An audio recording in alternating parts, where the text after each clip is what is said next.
Good afternoon. My name is Ken Larimore. I'm a community and economic development educator with the University of Illinois Extension. Thank you all for taking the time to participate in this webinar offered through the University of Illinois Extension's Local Government Education Program, LGE. To ensure the best possible quality in our recording, microphones will be muted during the presentation. We do, however, encourage you to add questions in the chat space. If you have any problems connecting, you can also add those. Today's webinar is on enterprise zones, an important economic development tool in Illinois. Today's recorded webinar will be made available on the Extension's local government education website and the YouTube channel. Our enterprise zone expert today is Mr. Benjamin Wilson, and Ben is a director of economic development at the Village of Madison, Illinois, member of their enterprise zone board and the Illinois Enterprise Zone Association. This webinar will educate local officials and economic development professionals on the enterprise zone code and how it pertains to communities and initiatives in Illinois. Since late 2015, Ben Wilson has served as the Director of Economic Development for the Village of Madison. Prior to coming to the village, Ben worked at a regional planning commission located in north central Illinois. For more than a decade, Ben has offered his community and economic development expertise to local governments. In his current capacity, Ben will be working with the village staff to supplement existing efforts to promote economic development. Ben's expertise encompasses a full suite of community and economic development services, including grant writing, downtown revitalization, business attraction and retention, land use planning, enterprise zone administration, and incentive package development. He currently serves as the president of the Illinois Enterprise Zone Association. So at this time, I would like to turn the program over to our presenter and welcome Mr. Benjamin Wilson. Thank you for the kind introduction. I suppose when you write those yourself, you get what you want. I guess I'm trying to have a little fun with this one because it's a webinar and I can't see any of you right now. It's maybe a little more difficult for me, but I did try and find some fun things, and I want to open with a story. And I'm kind of looking through the attendees list, and obviously coming from North Central Illinois and working throughout downstate Illinois with the Enterprise Zone program versus working in the Chicago metro region, there's a lot of disparity between the two markets. And I was actually telling one of my colleagues, I testified in front of the Enterprise Zone Senate Committee in 2008. And I was there. It was myself, the city of Chicago, a couple larger metro regions. Barrington was there, and everybody was giving their long speech. They had their attorneys there, and at the time, Senator Altoff had asked me, she said, "You're here, you might as well speak." And I spoke, and my story was that I didn't prepare a big dialogue. I didn't have multiple pages of text. I didn't bring my attorney. All I had done was I said, this is a tool that a lot of the clients that we had at the time, it might be their only tool for economic development. And so throughout my career working with Enterprise Zone and ensuring that Enterprise Zone is something that jurisdictions can utilize and have as an economic development tool. Sometimes getting a TIF done is difficult or expensive, or maybe meets too much opposition at JRB. Working on new market tax credit or River's Edge product. I mean, sometimes you don't have that luxury. But enterprise zone historically has been something that the majority of the state has had access to, depending on whether or not they were adjacent to or had an existing zone or could ask somebody for the benefit for a particular project. And groups throughout the state have made it kind of their mission to make enterprise zone available for nearly everyone. What we're going to talk about probably most today is kind of the nuts and bolts of enterprise zone. I'm going to talk a little bit about the obligations of the zone administrator and talk a little bit about the Department of Revenue system, talk a little bit about my organization, and then kind of cover the training manual and what we make available from a value add standpoint as the Illinois Enterprise Zone Association. I guess a few things that weren't included in my bio. I'm the father of two fantastic rugrats. My wife and I are coming up on our 10-year anniversary. I did quite a few large-scale projects with my first enterprise zone, the Bureau Putnam Area Enterprise Zone, and we were able to do several wind farms, one of the first ones in the state, an ethanol plant, really utilizing a tool that was absolutely paramount in getting these deals done. I mean, when we did the ethanol plant, obviously having rail and barge access and the site was fantastic, but being able to make the right deal available to the developer just because we had the tools in the toolbox and creating those jobs and being able to turn it around from a concept to a finalized project that now is producing ethanol and has created jobs in the area. That type of project was really one where when you're working on an enterprise zone project, it's bringing in multiple tools and obviously multiple assets. And doing those on, as a very young professional was helpful in getting me more aware of exactly how economic development works and can work in the state of Illinois. The Illinois Enterprise Zone Association is a membership-based association. We've got a volunteer board of 12 members, and we worry about exclusively enterprise zone and a lot about how it's perceived in the state, how it's perceived with our legislators. We work very closely with the two departments, Department of Commerce and Department of Revenue, to make sure the program stays, stays not in place, but stays viable for moving forward. And one of the pieces there is advocating for enterprise zone. I'm sure everybody's aware of it now, but in 2010-ish, the Department of Commerce report on enterprise zone that's submitted through revenue to the legislators identified enterprise zone as a negative number. So historically, we had never identified enterprise zone as a negative number, and now more than ever, because of the way the report is written, our legislators are looking at the benefit, as it's weighed in reporting numbers versus the dollar figure they're identifying as lost. And I really put quotes around when I say lost sales tax.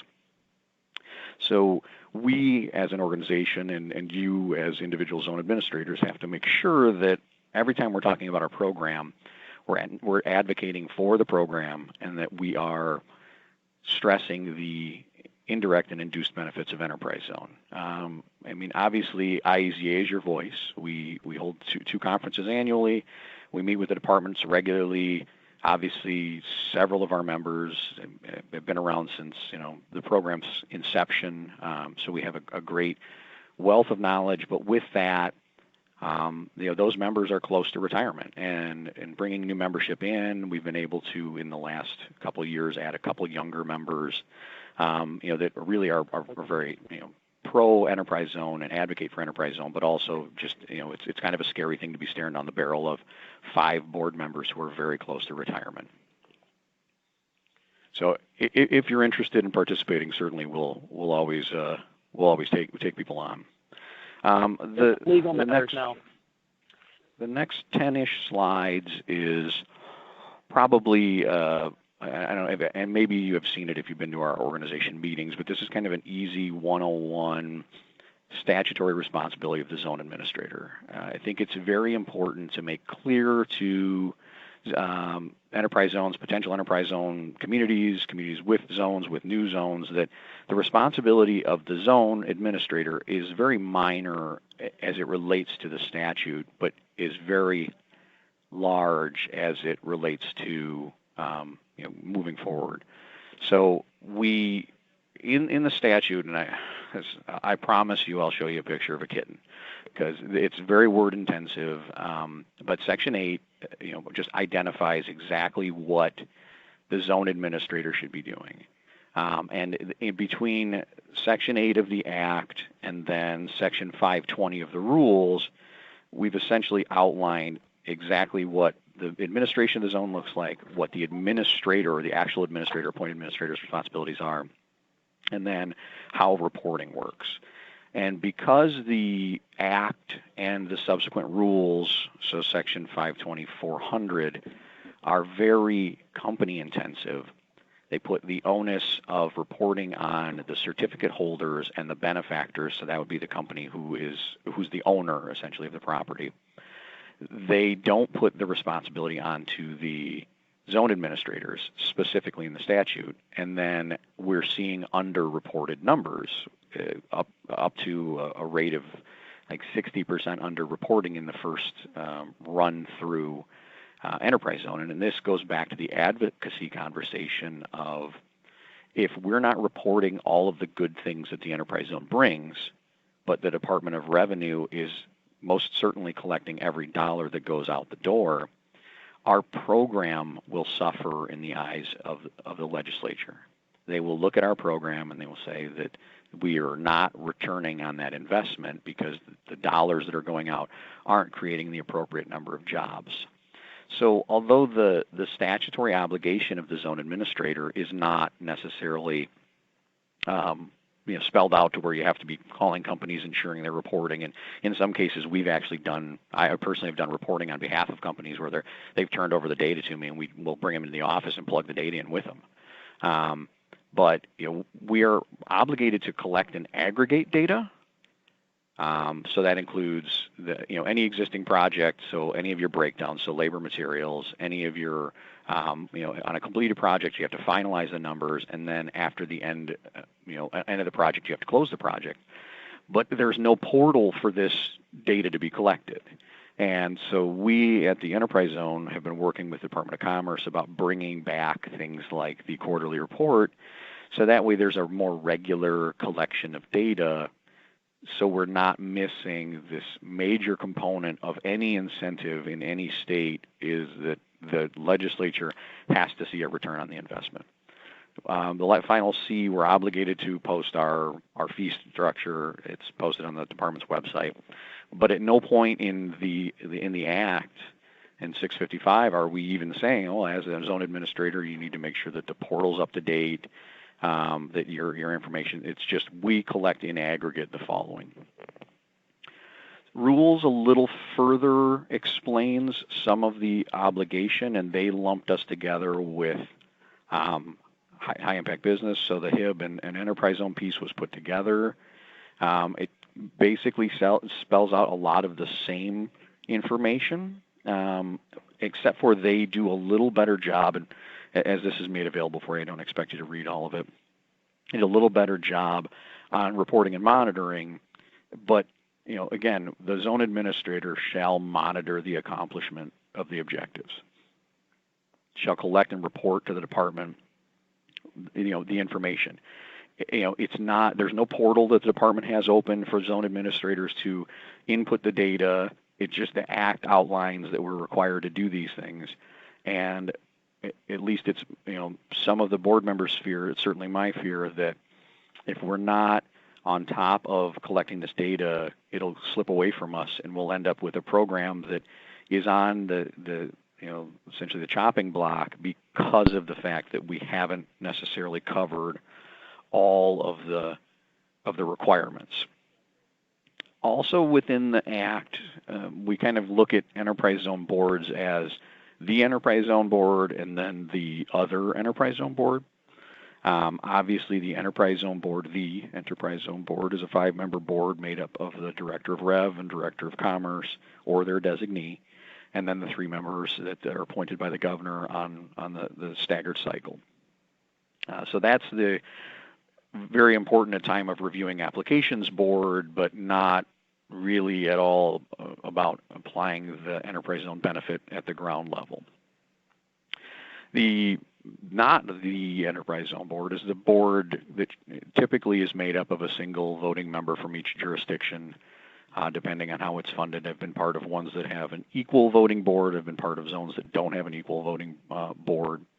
But this is where the individual zone administrator, the person, whoever's identified by the Department of Commerce, has a essentially board of directors they meet with to evaluate any of the merits. You're supposed to maintain an annual goal list. You should be updating your goals annually.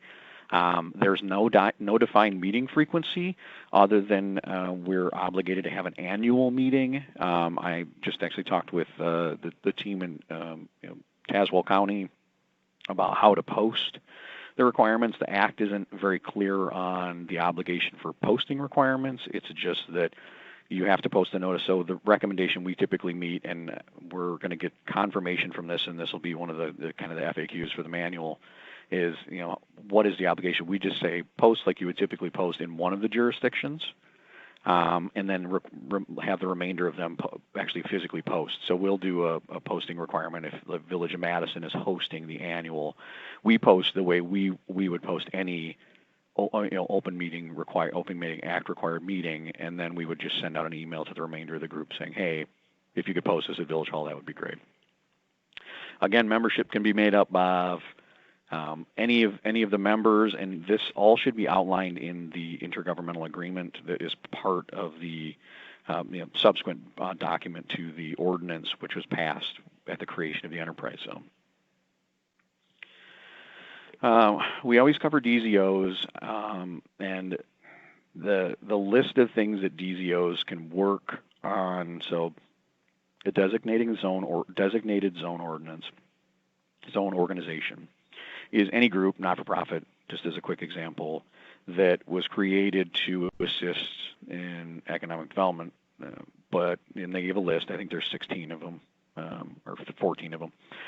And anybody that makes a direct contribution to the DZO can do a tax-free contribution to the DZO. It's a way to solicit dollars from outside sources while leveraging the enterprise zone. There are not very many DZOs. Prior to the new application round, there was only one DZO, and I'm not exactly certain what they were able to do in the Peoria area with the DZO, but they had created one, and that was what they were working with. So it's similar to something that like a special service area would create within a geography where they could offer that, and then that offers benefit to anybody who makes the donation to the DZO. Kind of talked a little bit about intergovernmental agreements on the front end, but the IGA it contains required language, and that's one of the pieces. I saw Courtney asked about the zone manual. Zone manual is coming soon. We just saw the updated applications from Department of Commerce. We were plugging away at the final copy, and we realized some inconsistencies. So we talked with Justin, and he has submitted the final. So the board should see it, I would assume, probably this week. And then we'll be distributing to the membership the new manual. But it'll include sample IGAs, including all the required language.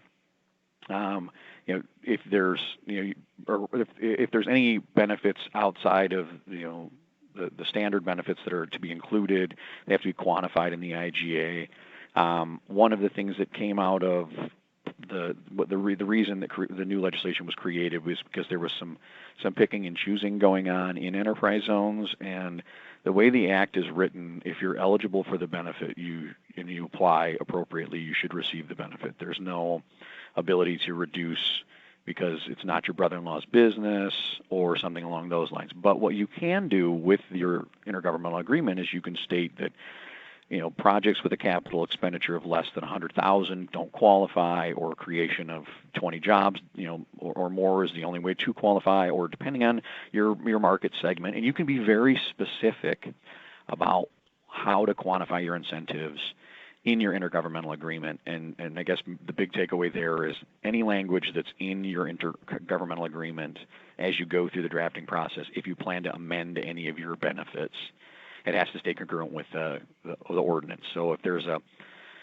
you find that you're doing too many small applications, or maybe on the front end of creating the zone, you didn't allow for small applications, and now you're seeing people that want to do a $30,000 expansion and they don't qualify. If you're changing it in one, it has to stay congruent through both documents. So that is unfortunately not the end of the words, but it's we work on this. Your participating communities should meet frequently. You should have a regular interaction with your supervisor of assessments. Here in Cook County, we have a very strange taxing structure, so we work very hard on constantly meeting to talk about tax, and this is just one of the taxes that we talk about. And then if you amend any of your benefits, years ago we added some territory, and we had to go through and do new abatements. It's very important to make sure that most of your, if not all of your, abatement ordinance or abatement resolutions are written identically. We had a couple outliers in one of the zones I worked on in administration, and one of the benefit, the taxing bodies decided to change their ordinance, the way it was written, and it became very complicated. So you need to make sure, as you're outlining your abatements through resolution, if you're adding local property tax abatement, that you stay consistent. And just meet with your taxing bodies regularly, the same way you would do a JRB. It's very important to let people, the elected officials locally, know about the health of the zone and how things are going. And without further ado, I found a cute kitten on the old interweb.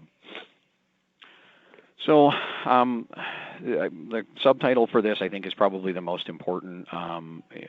Just the mere understanding of enterprise zone isn't sufficient as it relates to being on the ground. And that, when conceiving this presentation, I wanted to talk a little bit about some of the requirements, but also for those of us that are on the ground every day, it's important to go through the portal and make sure that everybody knows kind of how the portal works. Okay, there you go, Ann. It's important to talk about the portal and how the revenue system works. We've gotten an update. This update is actually from Mike Eckert at Department of Revenue. I've got some screenshots directly from him that we're going to use today. And this online system, it allows the zone administrators, and this is the recommendation we would make, is that the zone administrators handle the applications for BMAX. And the whole closing of projects, there are hundreds of open projects that appear to be eligible for closing in the revenue system right now. So we just, as a favor to Mr. Eckert, have been kind of, standing on the rooftops or the hilltops and projecting this information out. If you go into your portal, check through, if you have an active or an inactive project that has been complete, meet with the benefactor, get the data, and close the project. It's imperative we close the projects, because once we're closed, these are the reporting numbers. I go back to talking with the legislature. These are the numbers the Department of Revenue will then be reporting with the Department of Commerce to our legislature to say, yes, we're making, this investment that we're making in sales tax dollars is netting us job creation, CapEx, and property tax, and then the downstream pieces. We have brought in Western Illinois University, Robin Hanna, to do some studies on induced and indirect investment. He's looked at several projects for us, and it's very important to make people aware of how valuable the tool is, not just in the dollar figure, because if it's just written in that report, it typically will not look favorable. So close out your projects, and we'll get the numbers up. Obviously, if you're new to this and you need a PIN, the easiest way to get a PIN is to go to tax.illinois.gov and just go to the Easy Reporting website and shoot them a note. If you've got, shoot them an email. And I would say, I cannot say enough for Mr. Eckert and his team. They are, if not the most thorough, one of the most thorough groups within our state government as it relates to responding to your inquiries. If you shoot them a note, sub-day, you will get an answer from them. We also recommend that you just use that Easy Reporting email off of that website. It's a really great resource, and they're very quick about responding. I mean, I personally know Mike, but I don't even send him the personal email because they work through that portal, and then they're able to shoot out emails for that from any of he or the 3 people that are on his team. So once you've created an account or in the process of creating an account, I apologize for some of you if you've done a lot of these, but tax.illinois.gov, on the left side, there's the Business Incentive Reporting logo. You click on it. It opens up your opportunity to get in. You can manage your existing certificates. You can scroll down the bottom and get into your BMAC by being a zone administrator, a HIB administrator, or a HIB business, or an applicant. We, obviously, as zone administrators, utilize our PIN and the administrator. You PIN, type a zone, whether it be River's Edge or Enterprise, and then scroll through, and you've got your entire list of zones. Any new zones, get the 2016, 2017, 2018 moniker on the end of them to identify that they're new zones, not existing zones. So this is very important. This is actually one of the zones I used to administer. They just swapped the name out of it. It's very important when, if you're mobile, if you're taking on a new consultant, if you've got change of staff, to get the appropriate person on the information. Their email is their main point of contact with your office. So making sure that that's up to date. If you have an organization that's going through a rebranding and getting a new, catchy at something email, it's very important that they know that, because that is their main point of contact for reaching out to zone administrators. In the portal, once you've got your information created, project creation is the first step. This is essentially the gateway for eligibility. Once projects are created within the zone, then the state can reference against a created project and say, yeah, on this date it was created, or it has been identified as a zone project eligible for zone benefits. You can't create a certificate until you've created the project, but it allows you to go in, create the benefactor, identify the project, and give some estimates. I'm going to repeat Mike's words. These are just estimates. You cannot change them, but that's acceptable because they're just estimates. And for anybody who's been in there too many times, the date format is the 01/01/18, and it won't, in 2018, it won't accept it otherwise. So once a project's created, you can edit some of the fields, but you can't edit the other fields. And if you see on the screenshot, about 2/3 or maybe even 3/4 of the way down, there's apply for certificate. Once a project has been created, you can then apply for a certificate for that project. One thing, maybe to step back, each project you create requires a UIN, an unemployment insurance number.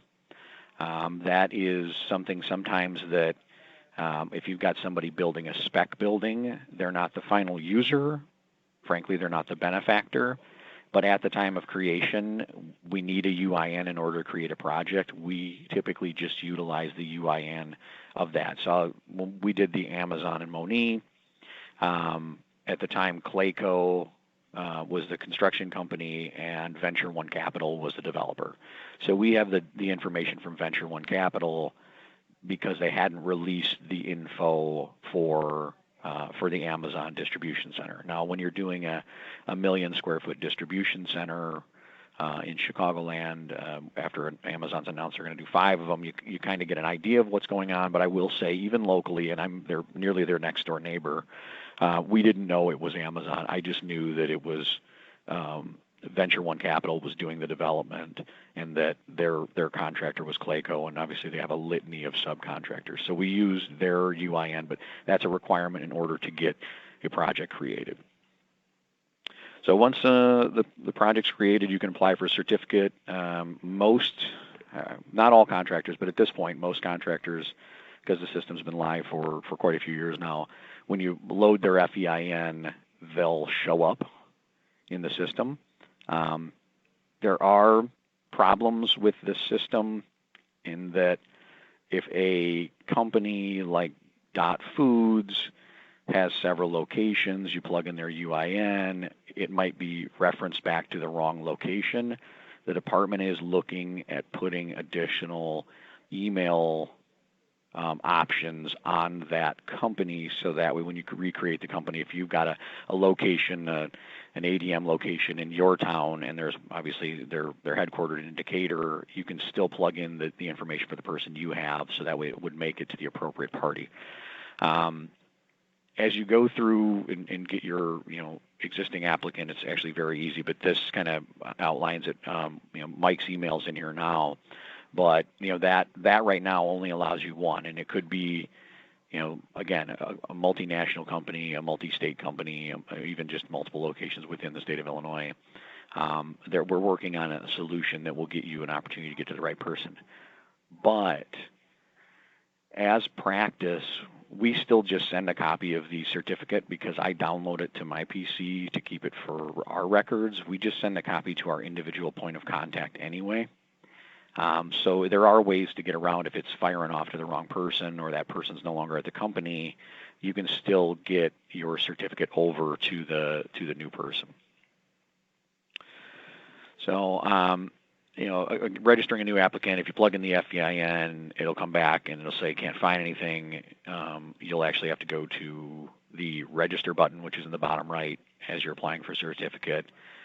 Instead of the search, because if you click search and it shows nothing, you do register, this screen pops up. Try and be very thorough when you type. Look several times before you click, because once you've gone through the system and created the person, it's required, it's locked up. So then you would have to send revenue an email and say, hey, I screwed up on the creation of this registration, and it doesn't make for an ideal scenario in that most contractors, as they're applying for the certificates, wanted it 5 days ago, and that's just the way that business works. So once you've created a certificate, date certificate will expire. From a best practice standpoint, we avoid putting any days into the next calendar year. So even at this point, if I'm issuing certificates in February, I'm putting the close date for December 31st of 2018.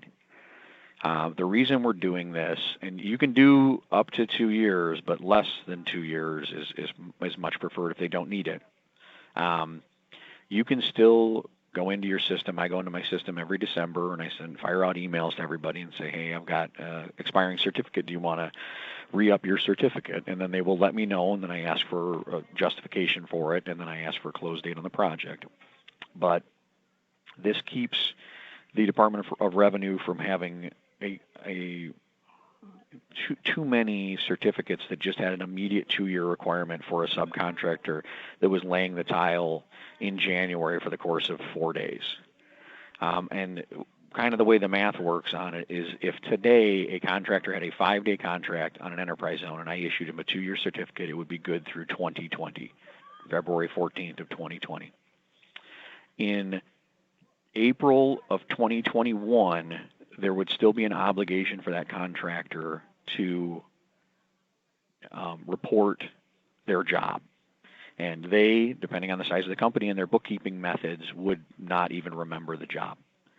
So it's imperative to meet, or at least have a telephone conversation with the subcontractors and contractor and get an accurate date, and err on the short side, knowing that you can always, well, not always and forever, but you always have the option, if you go less than 2 years, to add time to that certificate. Yeah, that is one that will catch us up, like the current project's not closing, like the reporting data coming in low. And in aggregate, it's entirely possible for the legislature to see the representation of 60% of the certificate holders not holding or not reporting, even though those numbers would have been zeros. They're not receiving the direct data on that because they obviously don't know until they've been reported. So all that's being reported to each and every one of our members of the House and Senate is that 60% of the people that we're giving money to, and I'm just going to use that term, are not holding up their end of the bargain. And one way to hopefully limit these is to get accurate dates on the front end and err on the short side for all of our certificates. I cannot stress that enough. Once the certificate's issued, they give you a copy of the certificate. The certificate's a two-piece. It's actually instructions. So it's the certificate and then the Easy One form. So each company that has an email which they're required on file will get a direct copy of this from Department of Revenue. The portal will just generate it and shoot it out. We recommend, obviously, that records are kept in-house at each of the enterprise zones. We recommend also that you reach out independently to your contractor to give them a copy of the form. And you can do all that by downloading at this screen. Here's what the certificates look like. This is the first page of the certificate, and then the second page is actually the Easy One form. A copy of the Easy One form by statute. It's a point of sale exemption, so each one should be left and filled out and signed at the point of sale. I understand that if a company's working a large job site with ABC Construction, it's entirely possible they'll just keep a copy on file, but our recommendation to tell everyone is that the Act states it's a point of sale exemption and that they should be reviewing it at that time, and then from there, again, we can't control everybody, but if we can tell them the right information on the front end, it's good for us. So this is a copy of the Easy One. You can see step 5, sign below, and they're obligated by the statute as a certificate holder to fill out the materials they're purchasing. It has the address populated, and they're certifying at that point of sale that they're incorporating those materials into the business or into the address that's in the enterprise zone. This was a conversation that happened with Representative Bradley during the initial run-through, and that was how do we ensure that people are placing the materials into service where it's within an enterprise zone? Because previously, as a zone administrator, I actually issued the certificate and signed it. This allows us to better track it. Each certificate has a separate number, and the department, if they are so inclined, can dive much deeper into the data. All right, back to closing a project. If you screw up and close a project inadvertently, it can be reopened with the Department of Revenue's help, but it does make for kind of a mess. But it's pretty simple. Like the things you need, we have existing estimate information from all of the certificates and projects we create. We want to then turn that existing into actual numbers. So we need FTE and investment and building permit info, and obviously the business. It's very simple to plug that in. And if the one takeaway of that is no zero job numbers can be created in the close. So currently, the system it has to be populated by an integer. I think it's an integer. I'm not a math guy. But 0 is not acceptable. So because of that, we're just recommending, even if no jobs were created on the job, we just recommend adding 1 to that number. That way you can still close your project. And the Department of Revenue knows this is coming, so they can report accordingly. So any existing, and I guess on the bottom left of your screen, there's the 3 buttons, the close, previous, exit. Close does not mean close the window. Close means close the project. It does, fortunately, if you click close, it'll say, do you really mean you want to close this project? If you want to leave the portal, you click exit. And so you add the business information and then the project information, and then you can click close to actually close out the project. So, again, Mike went into much further detail when he and I talked about it. We went from estimates and actuals, and it helps them to close out the project appropriately.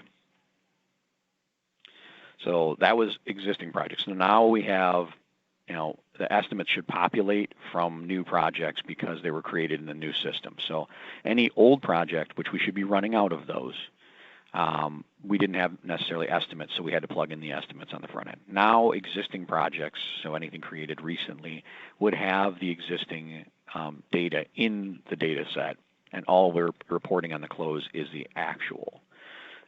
So it makes the reporting a little easier on closing the projects now. This is just a picture of a closed project. In the revenue system, if fields are grayed out, you cannot change them. That is kind of a standing, and so once you close, all fields will gray out. You have an option on your on viewing. You can show existing projects or open projects or closed projects, but once your project is closed, similar to the other grayed out fields, the grayed out applicant name is grayed out also for the close. And then this is you can show the hidden. You can hide any closed out projects in order to kind of streamline your web page, especially if you have lots of active projects. So the training manual is some kind of, I don't want to say it's a brainchild of the Illinois Enterprise Zone Association, but to give you a little history on the training manual, in the 1990s, this was back when we had Commerce Commission.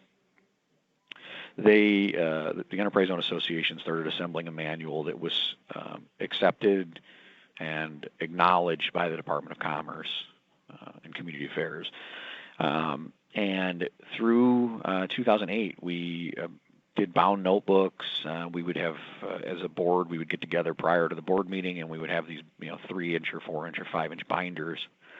And as we worked through the legislative change, well, I should say, we converted to CDs at some point in like 2005. It says 2002, but it was 2005, I think. And then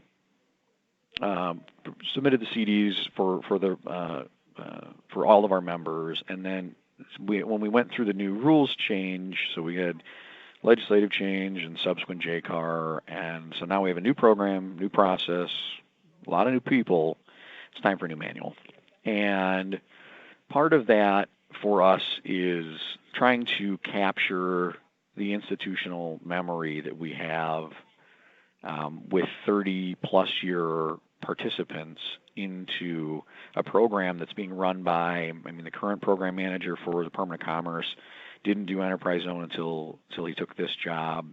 Obviously, with the change in the governor's office, we've got change in staff at the high-level positions. And some of our zone administrators are retiring, so we're losing that. And the goal for the IEZA, at least, was while we've got a few years left with some of our senior board members, was to get, and some of our senior non-board just members, was to get the information put together. We retained the development consortium to update the manual. Our intent was to have it ready for the October board fall conference. It didn't quite work out that way, and it was about working through departments, getting the answers we needed. I think we're very, very close to having it, and this is something our membership will receive as part of being members, and this is the value add of the IEZA.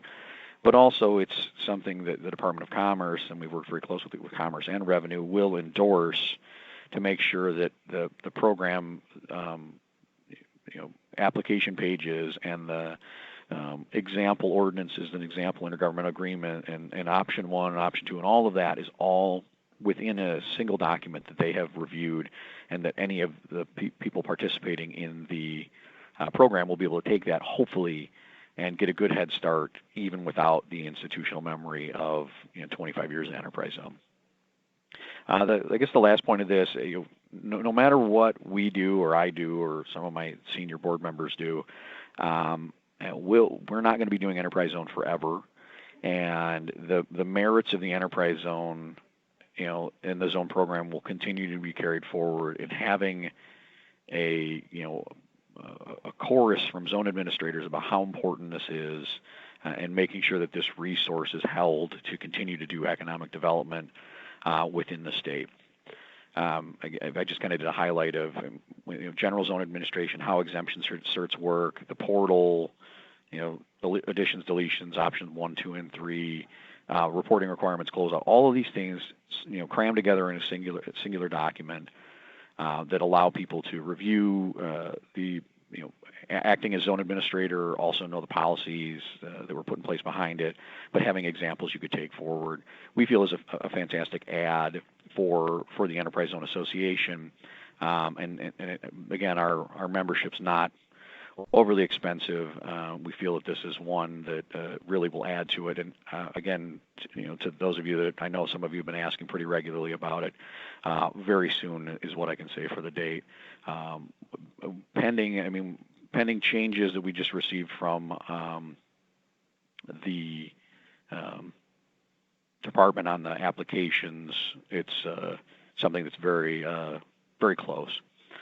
So Ken wants to know how the real estate tax abatement works. So each jurisdiction that participates in the enterprise zone is afforded the ability to, under the Act, offer abatement on real property that's improved value within the enterprise zone. So you can abate any of the improved valuation, just like TIF does a frozen EAV. We in the enterprise zones, all of the existing taxes are paid, and we collect that, where we abate that additional value. So if it's just a cornfield, obviously the increased value is most of the property tax. That can be abated for a term defined by the zone. You can do a litany of things. I see a lot of 50% for 5 years, 100% for 5 years. Some people like to do a graded scale, but any of the taxing bodies within that zone that have passed a resolution of property tax abatement are added to that, and then the zone administrator asks the clerk, the treasurer, and the assessor's office to abate ad valorem taxes, right? So this idea that it's not any existing taxes, it's just on that improved valuation, and you, depending on the participation of your zone, could have up to a 10-year 100% abatement on any improvement within the enterprise zone. That does happen. We administered a zone that did that exact thing, with one, I guess, big caveat. If it falls within a TIF, and your language in your IGA should be included, that if it falls within a TIF, TIF applies, even if they have not received a TIF benefit. So real estate property tax abatement is handled exclusively at the local level. At the end of every calendar year, the zone administrator needs to turn over to, and I believe it's good practice to turn over the clerk, the assessor, and the treasurer the list of projects that have applied for and will be receiving that tax abatement. Now, going back to my earlier statement about picking and choosing, if a business meets the qualifications for enterprise zone, there's no picking and choosing to tell them they can't receive a certain part of the benefit, unless the intergovernmental agreement and ordinance have a more general restriction on certain types of uses, not individual businesses. I hope that helps.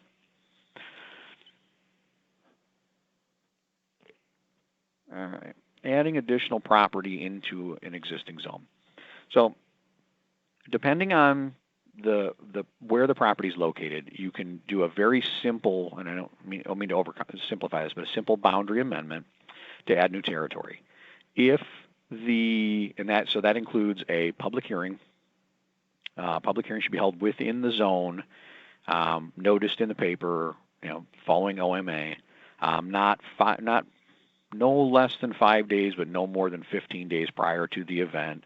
You have to notice in the paper of general circulation. I would recommend wherever you're holding the hearing, use their paper. If you have a huge zone, it's not necessarily a bad idea to post or run the paper ad in, if it's several counties, maybe have it in, run in a couple of locations so everybody knows. So once you've had at your hearing, you test the merits of the application. You identify what the ad will be. Department of Commerce most certainly prefers it to be tied to a project. There are two options for additions. There's bird in the hand and there's not. You must meet 3 of the 10 tests in order to add the territory, which frankly, is very simple.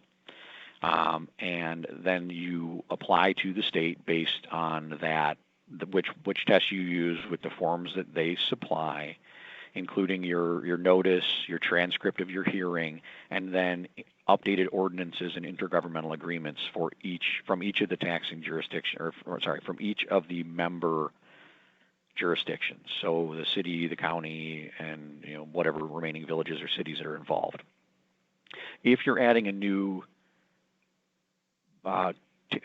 territory, which includes like another town, a neighboring town, that makes it slightly more complex, but it's a very similar process, but in that you have to have their sign off, obviously, on top of it, and any benefits that are offered.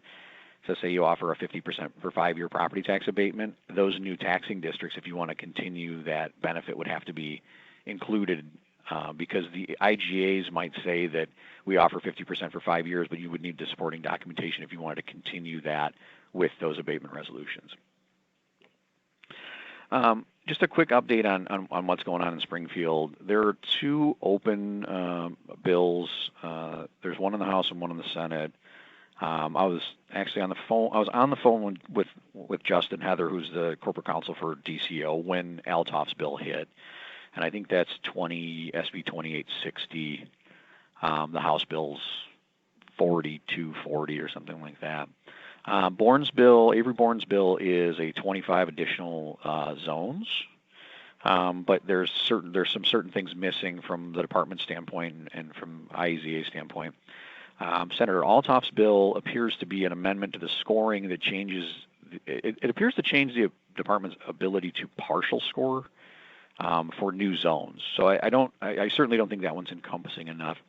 We have a potential hearing on Wednesday for zones. That if we do have a hearing, I've spoken with Rob French from the IEDA.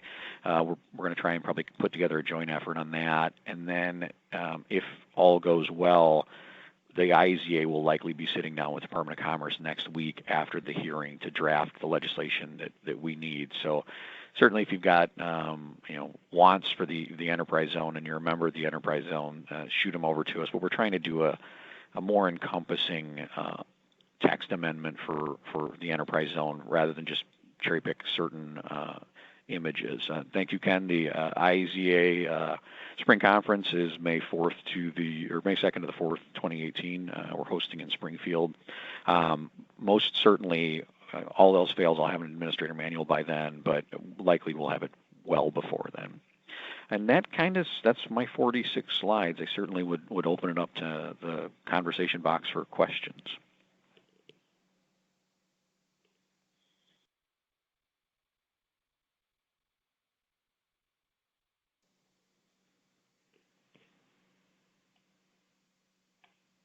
Ken, I'll turn it over to you. Okay, well, if you have any questions, now's the time to get them in the chat box. And I believe Nancy's might send out a quick survey to get feedback so that we can get the topics that you might be interested in the future.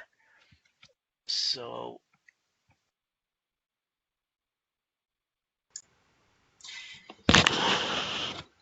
This is a poll question. Did this program increase your knowledge about enterprise zones in Illinois? And you can just click directly on your screen to indicate if you feel you learned a lot or little or somewhere in between. And thank you so much for responding. I guess I'll answer Tim's question here. The new zones that are there are no new zones being created. The Act, as restructured, requires the department to make available the number of slots that were in existence when the zones were created. So we've got like 92 zones and 5 River's Edge, which will be converted. So each year, if a zone expires in calendar 18, then that slot becomes available. And I actually believe this year I don't even know if there are any slots. I don't have the numbers in front of me, but from the 53 in the front year and then 18 in the subsequent year, and I think we were down to 9, but they didn't issue all 9, and then it might be a handful. But the department's not allowed to issue new zones, and Justin will tell you at Commerce, the biggest thing is some zones pop off half year, so they can't certify on January 1st a new zone if the zone slot it's taking doesn't expire until July 1 of that year. So the working off the fiscal year of a local unit of government has affected their ability to issue zones. So even if they might say there's 9 available in a subsequent year, we still could end up with not issuing 9 that year. I'd have to look at the IRVDA zone. So Upper Illinois River Valley Development Authority they have a special piece of legislation that allows them to create an enterprise zone outside of that 70 or 97 rule. So I'll have to check to see, because I'm pretty sure that both Steve and Andy are active members of the IUZA. So I wouldn't see why that wouldn't be on our website. I'll certainly ask. Courtney, we initially pushed to make the entire state an enterprise zone, and just to manage the tax abatement at the local level. I think that the lack of reporting is hurting that effort. There doesn't seem to be a lot of interest in just statewide enterprise zone, at least at this point.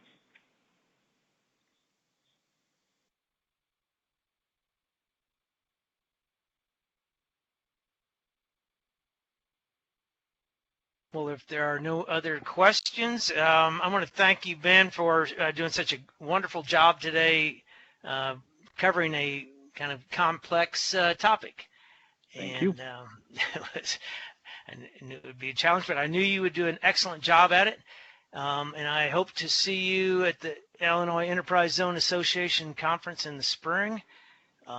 It is very educational. The association is just for educational purposes, basically, the way I see it. And thank you again. Thank you for all those participating. And I believe Nancy will be sending out a link to the recording if you did register. So and you might look at the website. There are past recordings of other programs that you might be interested in. And thank you for Nancy for posting the link there. All right. Thank you again, Ben, and other participants. Thank you.